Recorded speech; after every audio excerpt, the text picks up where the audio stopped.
Art has the power, like a lot of yoga, meditation, and spiritual practices, to reveal something deeper about ourselves, to widen our lens, and to bridge this perceived gap between ourselves and the rest of life. If we haven't met before, I'm Kayla. I am a spiritual practitioner, yoga and meditation teacher, and visual artist, kind of exploring the intersection of all of these things. And so today we're going to talk a little bit about art and spirituality and their relationship.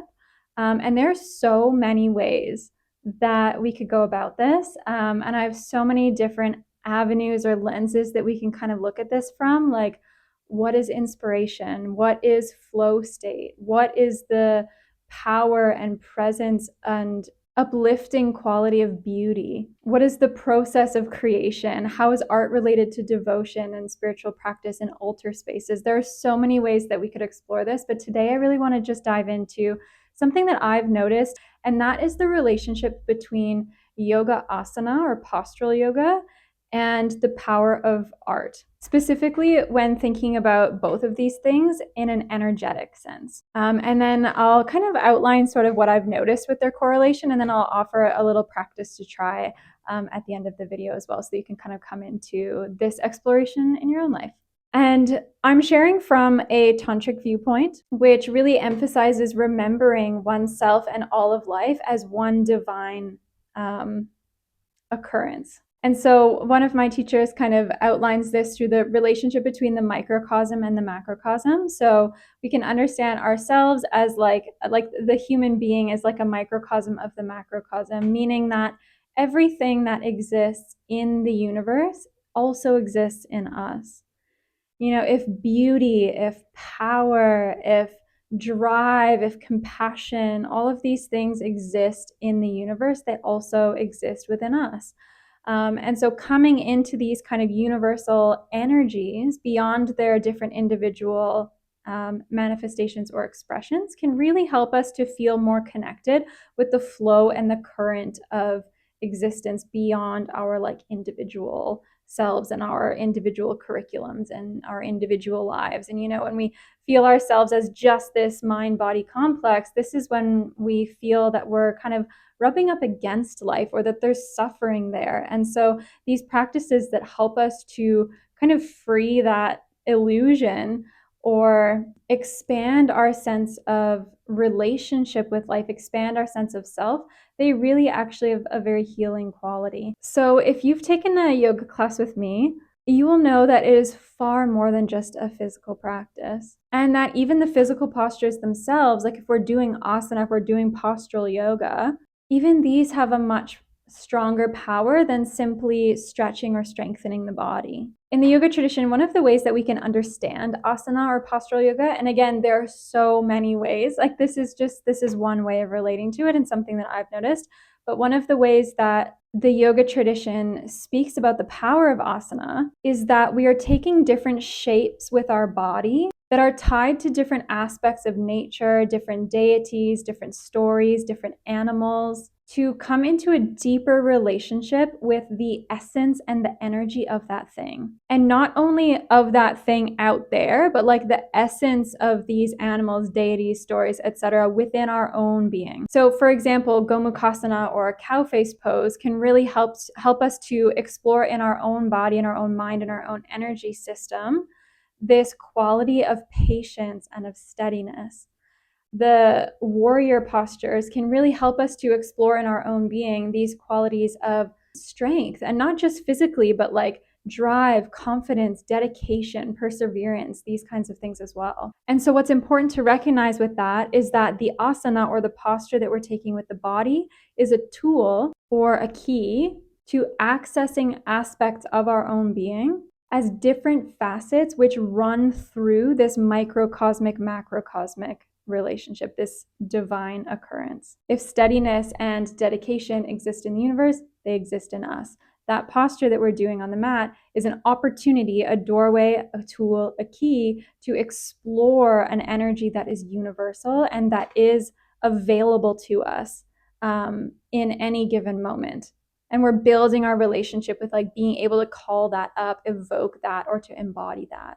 And so art works in a very similar way. It's not about just the creation itself, like as a final product. It's also about the energy that it awakens in us, or the state or place that it brings us to in our own being. And this is really why I named my sort of art business Soul Key Art, because the artwork is not the end goal. The canvas, like the asana or the posture, is this living key. And we don't ever desire the key. We desire the room which it leads. The place that it takes us to in ourself is what we're after, but we do need the key to get there. Like, really, the reason why that we like art or music or poetry is not because of the thing itself, but the way that it makes us feel, the place that it brings us to. It's not the key, it's the room. And so the asana and the artwork both function as this kind of key to explore something deeper than that thing itself. And a beautiful example of this is, I think about this all the time. This, in my favorite book, is written by Eric Beret, who's a tantric teacher. And he talks about how when you're in the presence of someone who feels peaceful, surely we've all in our lives been in the presence of someone that feels really at ease, really, really peaceful, and we feel peaceful in their presence.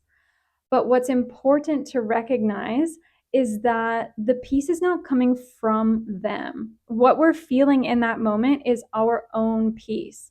It may have been mirrored to us or unlocked by this person and the state that they're in, but the feeling that we're experiencing is our own feeling. And so in my 7 years of working as a painter or exploring painting, and 6 years of like consciously walking the spiritual path, I've increasingly noticed this as the functioning power of art. So for example, some of my paintings I've noticed, like asanas, have helped me to come into this deeper relationship of surrender and trust. Some have deepened my devotion, my longing, or my feeling of connection with the sacred, with the divine, with something bigger than just myself. Some have even also helped me to explore my sexuality and things like this. All of these seemingly external canvases or works of art have had these like living, moving effects and expanded my lens of relating to myself and my life through the inner world and through this kind of process that they're like initiating in some way. So like each artwork embodies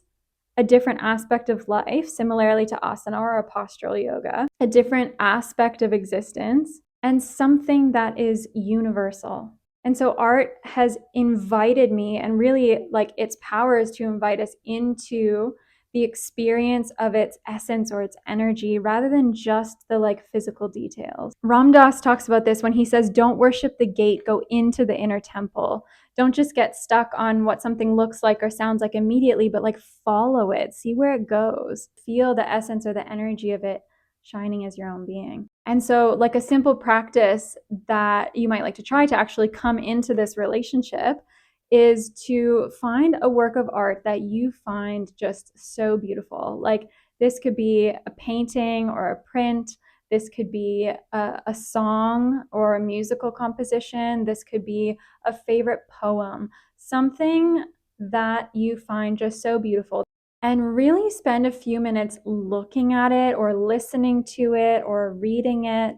And then close your eyes, pause the music, close the book, soften your gaze, and just notice the internal experience that remains, the resonance of that work of art when the art object is no longer present.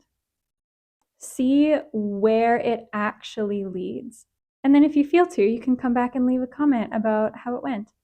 So that is it for today. I just wanted to do a short, hopefully digestible little chat on one of the correlating points that I've noticed, or points of intersection that I've noticed between art and spirituality. And there, like I said, are so many. So if this is something that you're interested in exploring more, let me know.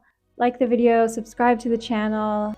You can also see on my channel a little bit more about some of the process behind my artworks. You know, a lot of them are inspired by music or by poetry or the sort of impact or resonance of different artworks, and then, you know, trying to, and then using that as inspiration for painting. Om Namah Shivaya, Jai Ma, and I will see you next time.